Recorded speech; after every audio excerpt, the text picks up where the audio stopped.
when it becomes abundantly clear to Norman that Paul has a problem is when he's called to pick him up at the local jail because he drank too much and he punched somebody. The policeman says, "We're picking Paul up too much now. He drinks too much. He's behind in the big poker game. You don't get behind in the big poker game." And so he keeps telling him, and he goes, and he looks at him and goes, "I have a kid brother like this too." He says, "What do you do for him?" He says, "I take him fishing."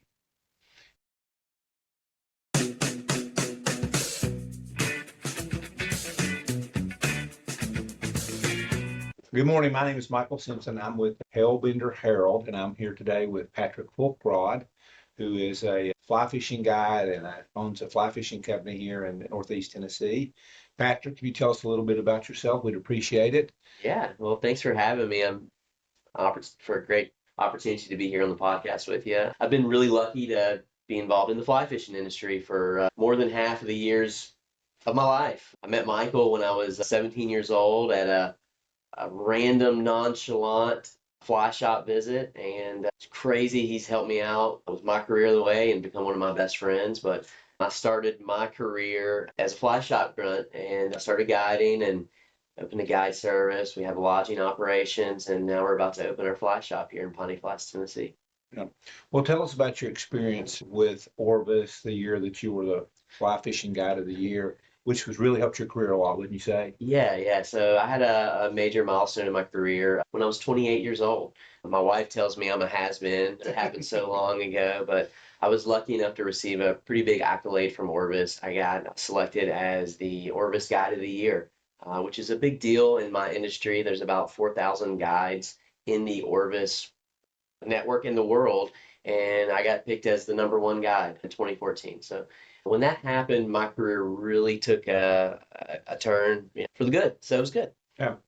So I've had the opportunity to fish in Europe once and in South America once, and I've used lots of guides, and I will say from my personal experience, probably using 50 plus guides in my career, that Patrick's in the top 3 or 4% of all those guides, and that does an excellent job.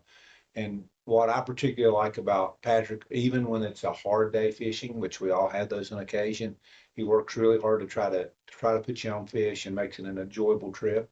And I periodically, once or twice a year, to try to take my wife fly fishing, and she only wants to go if Patrick can be the guide. So she enjoys his company so well. So we're going to be talking about A River Runs Through It with Dean Walker in just a minute. And we really appreciate that Patrick would let us come before the pre-opening of his new store. And we want to talk about that particular book and how important it's been in my journey about fathers and sons and fly fishing and outdoors. And we thank you for letting us use your facility, Patrick. Absolutely. Anytime. All right. Anytime. Thank you. Thank you. Hello, I am Dean Walker, and I'm here with Michael Simpson, and we're going to spend the next half hour or so talking about a wonderful book, one of the greatest books, I think, that is written by an American author. It's by Norman Maclean. It's called A River Runs Through It. And it's a book about both fly fishing and theology. And appropriately, we have an expert fly fisherman with us. And I'm maybe something that's slightly less than an expert theologian, and Michael is a theologian as well. So we're going to talk through this book, and if you've read it, think through it with us. If you haven't read it, you'll get a little bit of introduction here, but we're not going to reveal the highlights of the story. You'll be able to go back and read it and enjoy it. As I said, it's a book about both fly fishing and theology and the Christian life. And that you don't have to go beyond the first paragraph to see that. I'm going to read that. It opens up. In our family, there was no clear line between religion and fly fishing. We lived at the junction of great trout rivers in western Montana. Our father was a Presbyterian minister and a fly fisherman that tied his own flies and taught others. He told us about Christ's disciples being fishermen. And we were left to assume, as my brother and I did, that all first-class fishermen on the Sea of Galilee were fly fishermen, and that John, the favorite, was a dry fly fisherman. So there's the opening. Michael, help us walk through it.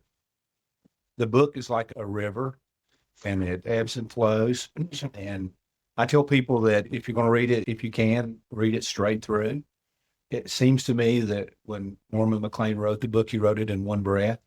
He started with, at the very beginning, talking about his family and how fly fishing and the family and the church life all went together. And then, that's the first part. And then the vast majority of the book covers about 10 days of his life and Paul's and his dad and his brother-in-law, Neil, and his wife and his mother-in-law and his sister-in-law and all that. And then the last little bit is about the tragedy that happened in their life. But if you can read it in one sitting, you'll get a lot out of it. And so I've read the book 8 or 9 times probably and listened to it several times. And now that I'm an older man with almost grown children, I can look back and see when I read it when I was in my 20s that I get a different flavor for the book now that I'm an older man. And I see the relationship between brothers. I have 3 brothers and fathers, and how sometimes we don't all connect. We can connect when we go fishing. And my family fished. I'm the only fly fisherman, but we went many a times to Canada and various places to go fishing as a family, and how that connection, we always had that when we didn't have something else. Okay. All right. So you said it's good to read a book in one sitting. It's not that long. You can read it in maybe 4 or 5 hours, something like that. And there's no chapter breaks. Just like a river flows through the mountains of Montana, this book has no stopping. It's really masterful. It's an artistic written book that's a pleasure to read. Let's dig a bit deeper. I want to say that what's going on is that the river and the fishing on the river is a metaphor for life in general, Christian life, if you go a bit deeper. Would you agree with that? Yeah, I think it shows particularly in Paul and Neil, the fallen nature of men, and the difference between Paul, Norman's brother, and Neil, his brother-in-law, is that Paul, at least in the fly fishing part of his life, had found grace, and he knew how to, in a sense, manage that part of his life. He was an artist, as his brother would say, and he excelled at that, and he studied it to be good at it. But other parts of his life seemed to be his drinking and his gambling, and those things seem to be a problem, as you'll see in the book. So there's a contrast between how he fishes the river and it basically in oneness with it, in sync with the way the river was made and so forth. But his life, there's a disjoint, right, between himself. But let's concentrate first on his life. He called him an artist. And the book, I think, does as a fly fisherman, I think you can unpack this a little bit. But what I got out of it is that his father taught him sort of the science behind it, that there's a rhythm to how you cast a rod. And there's a way, general way that you cast it, but it can't be reduced to the science. That to perfect it, you have to take that kind of framework and master it. And then what Paul did from that, he not only took the framework and mastered it, but then he put layers on top of it. And as his father and his brother Norman was watching him shortly before his death, as he was fishing the river, they were just looking down and say, that's beauty in motion. So you have an earlier indication. Norman had asked Paul to go fishing with him, and they had met in Helena, and he was going to have to take Neil fishing. So they go the next day and they go to the Big Blackfoot. And so they're fishing the river, and he tells Norman he needs to go out further. And then Norman does really well. He goes on and he fishes, and there was a couple that came up, and he makes the comment they were going fishing, and obviously fly fishing. He makes that distinction, I think. And they watch Paul fish, and he'd watch his brother fish a lot. But and he knew his brother was an artist, but he was more concerned about his own fishing then. And the people couldn't believe he would stand and watch somebody fly fish. And so when you see somebody that's an excellent fly fisherman. I have an example. There's a friend of mine here in the Tri-Cities area, Dr. Mark Overbay. I've watched him fish. We fish together sometimes, and it is a joy to watch somebody cast a fly rod excellently. And Mark do that. I've seen other folks do it. And if you'll go back, they describe casting a fly rod, and you have to do it in a certain way. And if you mess up your cast, you'll end up in the bushes behind you, or you'll end up with what's called a bird nest where all the line just piles in front of you. Yeah. And so it takes a little bit of grace to do that. And it takes timing. And Norman says about his father, the Reverend Maclean, that he couldn't determine if, I think God was a mathematician or not. But what he's really getting at is there's a rhythm to life. Yes. And again, that's where you go back to the river. There's a rhythm to the river in that book. But when you really see somebody do something beautiful, like Paul's friend, Montecita, I believe it was, she was the excellent dancer. She was beautiful but she was also flawed. Yes. But she had that grace. And so when you see somebody do some physical activity that they're really excellent at, like Michael Jordan playing basketball, right? Or an excellent martial artist like Sensei Harden, who I used to train under in Aikido. When you see somebody do something with the efficiency of movement, there's a beauty and a grace to it. And I think as Norman got older, he decided to write this story, he realized that his brother was an artist. Yes. And since the fly fishing is a metaphor for the Christian life, I think the implication here is that if we approach living the Christian life in the same way that Paul approached fly fishing on the river, that there would be a beauty and a grace that emerged out of that as well. And maybe it's worth talking about another character in the book. This basically an example of how not to live both on the in life and on the river. You want to help us understand him a little bit? You're talking about Neil. I'm talking about Neil. Yeah. Neil, which is Norman's brother-in-law. And at some point in his life, he'd left and went to California. And he comes back, and his mother-in-law Norman's mother-in-law had asked if him and Paul would take Neil fishing. And so Neil is a very flawed character. One of the indications that he's not been very successful, he comes back with the same luggage that he left his mother's house 10 years ago or whatever. So, and he shows up and he describes him as like a dandy with a white and blue or white and red sweater, and he gets off. But he gets off trying to look like what he thought a Davis Cup right player would look like. And he gets off the train, which is a different time. And so he gets home and he kisses his mom, and he sees his sister and his brother, and he leaves to go to the local bar there, which was a railroad car, and he shows up at the bar, and Norman goes with him to have a drink. And one of the themes to this book is that everybody drinks, right? All the men are hard drinkers. And Neil goes there, and there's a guy there named Longbow, which is a derogatory term because it means somebody who tells stories, but Neil will tell you the guy could fish and hunt and shoot. He was very good at it. And then a woman called Rawhide, which was the local prostitute, I guess you would say. And so that would be the polite term. And so Neil ignores her, but eventually he lures the prostitute in. And so Norman leaves and goes home. And then the next morning they're supposed to go fishing on the Elkhorn, and Neil is drunk and hungover.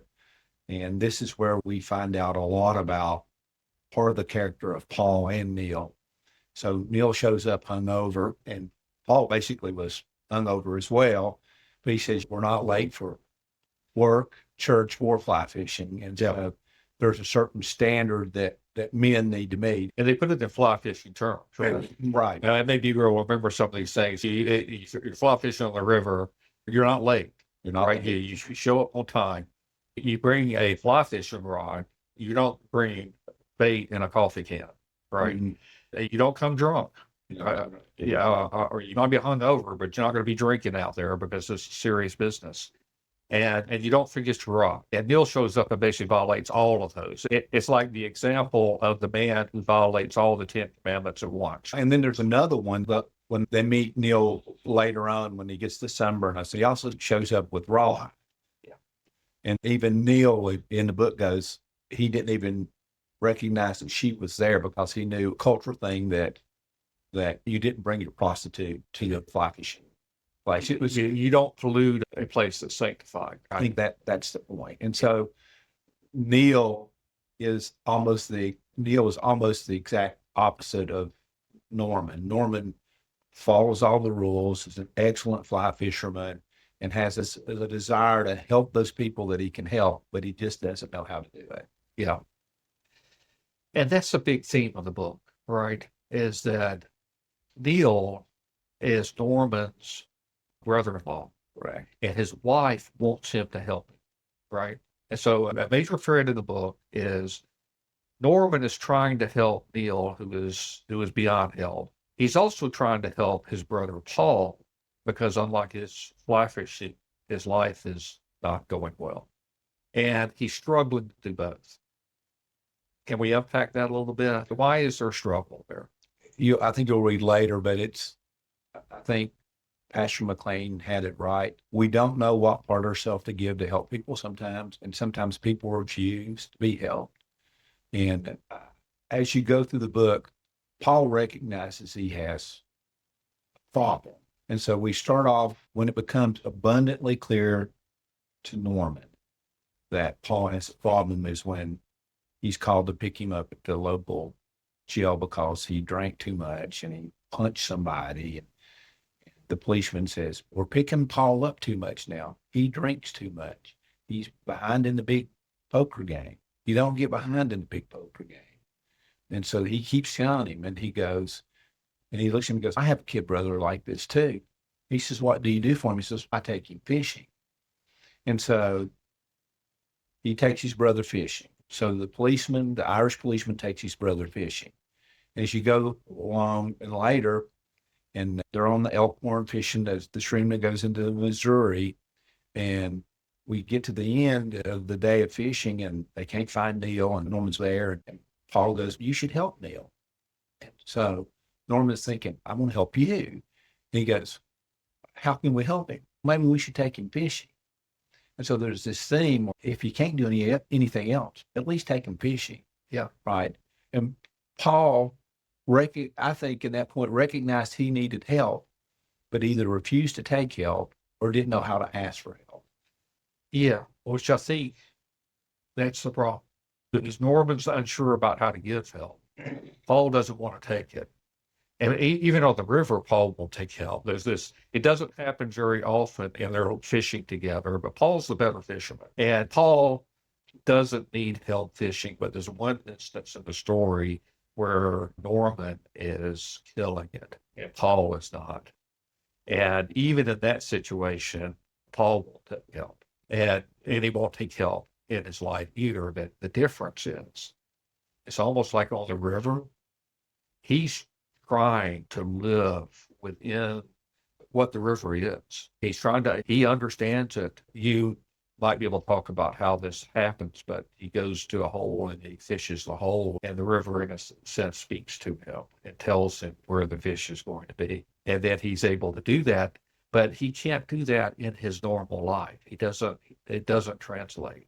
And that's what Norman is trying to help with. And Paul desperately needs help and won't take it. Then you contrast Neil, who took the number 2 Bunyan bun when the fish under the water, when Paul offered, but he wouldn't. Paul would take it. Norman took it. Yeah, Norman took the bug, but Paul would not.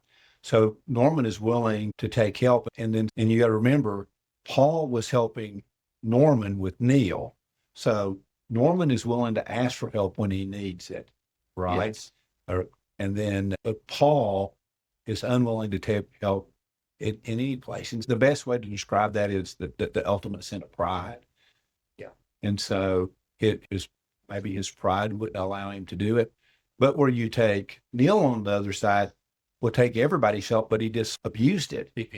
He abused the help. Yeah. And this hits, I think, at the core of the Christian life and what God has done in setting up the church. it's clear from 1 Corinthians 12 and that picture of the body of Christ and it all functioning together that it, God did not make us in a way that we stand alone in our walk with Him. He's made us in a way that we are dependent on each other because we have different gifts and we need all the gifts. And I think this picture of Paul not seeking help or not willing to receive help is played out in our churches all the time because I think we come together on Sunday and we go out and we are attempting to live our lives individually on our own merits and gifts, and that's not the way that God made us. We have a dependency on one another. Well, and he starts off, and they had probably a very disciplined Christian education as children. They start off with the short catechism. What is the chief end of man? The chief end of man is to glorify God and enjoy forever, right? Yeah. And Norman makes the case how beautiful an answer that is. And that's a good basis. And so even though it certainly appears the drinking, both Norman and Paul appear to be an issue, particularly for Paul. And the drinking of alcohol is not a sin, drunkenness is. They seem to both struggle with that a little bit, but maybe we should give them a little bit of benefit of this is Western Montana. It's a very cultural thing. I think it's a very Scottish thing too, where they were however many generations of Scots in the United States. They do make a comment which I thought was funny. The Scots invented whiskey and they deny hangovers. I thought that was a funny thing. And the abuse of alcohol probably compounded Paul's problems for sure. Without the drinking and the gambling together, those two problems together is multiplied his issues. So there's this element of the book that I think speaks to our relationship to God and the fact that the world is a unity in a sense that God made it and He's sovereign and His providence is known, His hand is in the world. And so, like the river, there's a unity there. People's lives aren't unconnected, generations aren't unconnected, history not unconnected. It's all, in a sense, a unity. And in the latter part of the book, as Paul is going to fish a difficult area of the river to fish, and Norman and the father have finished, and they're sitting there. The father is reading from John chapter 1. The Greek New Testament. The Greek New Testament. NRK halagos. And he begins talking about where does the lessons, where does the knowledge, where does the word come from? Does it emerge out of the river itself? Or is it the basis? Is it underneath the river itself? And they have a discussion about that. And then as Norman is reflecting, and I'll read the sort of closing of the book in a minute, he's thinking about these things and the fact that he struggled to understand those whom he loved. He struggled to help those whom he loved. And he's wrestling with that. And I'll read the closing part of the book. His father is talking to him. He asks, after you have finished your true stories, why don't you make up a story and the people to go with it? Only then will you understand what happened and why. It is those we live with and love and should know who elude us. That's powerful. And I can see that in my life. You've told me things in your life that are similar to that before, and I think it's a universal thing. I think it points to our sin and our shortcomings. That's such a big part of our life, but it's real. And we do struggle with it. So he's telling Paul, if you write a fictional story, you'll actually understand all the characters in it. But it's more difficult with true life. And then in response to that, this is Norman's reflection. He says, now, nearly all those I loved and did not understand when I was young or dead, but I still reach out to them. Of course, now I'm too old to be much of a fisherman. And now, of course, I usually fish the big waters alone, although some friends think I should. Like many fly fishermen in western Montana, with summer days are almost Arctic in length, often do not start fishing until the cool of the evening. Then, in the Arctic half-life of the canyon, all existence fades into a being with my soul and memories, and the sounds of the big black footprints, 4 count rhythm, and the hope that a fish will rise. Eventually, all things merge into one, and a river runs through it. And the river was cut by the world's great flood and runs over the rocks from the basement of time. On some of the rocks are timeless raindrops. Under the rocks are the words, and some of the words are theirs. I am haunted by waters. And now he's brought these two things together. This beautiful imagery in the book about the river and so forth. But I think what he's captured there is that understanding that our lives are connected to those who have gone before us and those who will live after us. And it's all part of God's creation and his plan. And so in a way that the first chapter of John starts out, in the beginning was the Word. That's the foundation of everything. And there's a sense in which even when people are gone, the memories are there, and understanding from knowing them and learning from them perseveres in our lives. It still teaches us. And so that imagery where he's at the end of his life, basically, and he's fishing the river, and he's recognizing this continuity of life as represented by the river, and he's still learning from those who loved. He's still being taught. He's still trying to understand. I think a powerful imagery of how it's so important for us to live our lives in conjunction with God and his plan for the world. Here's the contrast. We have Paul, so successful doing that as a fisherman, but he's in a failure in his life. If he would live his life as he fished the river, he would see grace and beauty in his life as well. A closing thought. Of course, you find later in the book that Norman really is an excellent fly fisherman in that himself. And Yeah. And so I think you come to that realization, and then the answer keeps coming back. We'll take him fishing. And so the most valuable thing we have is time. And so sometimes it's just take him fishing or pick up the telephone and call somebody. And we don't know the impact that we have. And sometimes it's the simple things in life that matter. I personally try to do this if someone pops into my mind that I haven't seen or talked to in a while. Try to get to the telephone that day and give them a call and say, hey, how are you doing? So I think we spend in the Christian life a lot of time saying, I need to be a missionary going here or there, or I need to do this, right? Sometimes it's just a simple thing. Where God puts people and places and things in your life, and you need to react to those things. And maybe it's just a phone call or a thank you or how are you doing? And that'll change people's lives more than I think we think. And so in the end, maybe Norman had done more than he thought he had. He gave what he could give, and his brother took what he could give. And that was the best he could do. I think looking around us and the circumstances that God has put us in and the people that he has put us around, both to help us and for us to help them, and not trying to imagine it and put it all together ourselves is a key lesson of life. One last point I'll make is bring Neil back, and he's been sunburned, and he'd been with the prostitute on their family river, the Big Blackfoot, which, by the way, if you ever get a chance to go to Montana and fish the Big Blackfoot, I would recommend. It's a great river.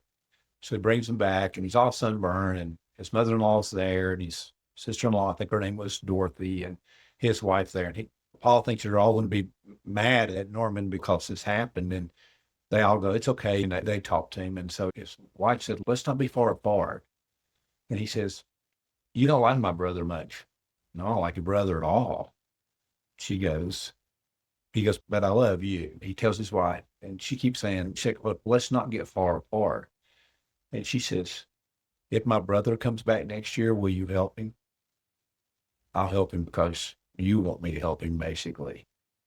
She goes, but he'll never come back to Montana. But she would help him. I would do what I could do.